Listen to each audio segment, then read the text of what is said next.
Okay, so what is an obedience box? Maybe you've heard of that term before, not sure what it is. I'm gonna shed some light on what the obedience box does and its functions. Now, the obedience box has been around for a long time and it's been really popular with competitive trainers. However, anybody can benefit from the obedience box if they just want to get some sharper, cleaner obedience from their dog. So obviously you saw what it looked like. The obedience box has sides to it, has a lip in front, it's not really big.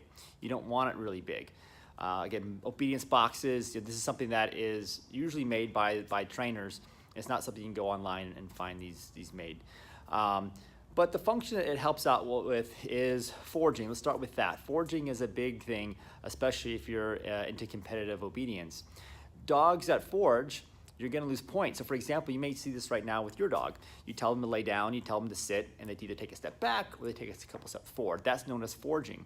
And when you compete with your dog, you lose points every time your dog starts to forage. So the box actually prevents the dog doing it. That's why there's a lip in front of there. So the dog gets conditioned to changing the positions by not moving forward. So that's one of the good benefits of using that obedience box and why it's used. So next, we also notice on the box, there are sides to it. There are sides to it because when the dog goes into the down position, you may see this happen sometimes where the dog rests on their hip. And it doesn't look as sharp. And again, going back to the competitive obedience, you can actually lose points if your dog starts to rest on that hip. It just doesn't look as sharp. So having it being narrow like that, it actually prevents the dog from resting like that. Now, the last thing is going on to the changing of positions. So going from the sit to the down to the stand. The dog should keep their front feet stationary. The front legs should stay in one area, back should move out, the butt should come in for the sit and move back out for the down or for the stand. And when a dog does it, it looks really nice, looks really clean. And the box is just temporary. Of course, you move away from the box and we can do this in the field or we can do this at your house or wherever you're gonna be training at.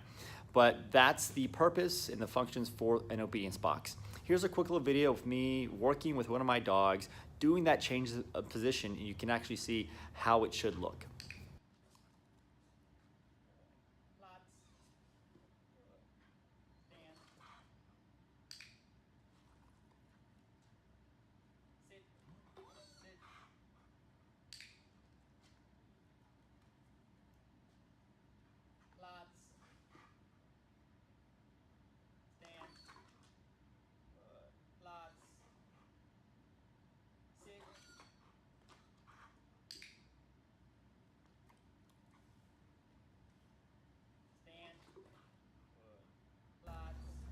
All right, there you have it. That is a great example of the obedience box in use.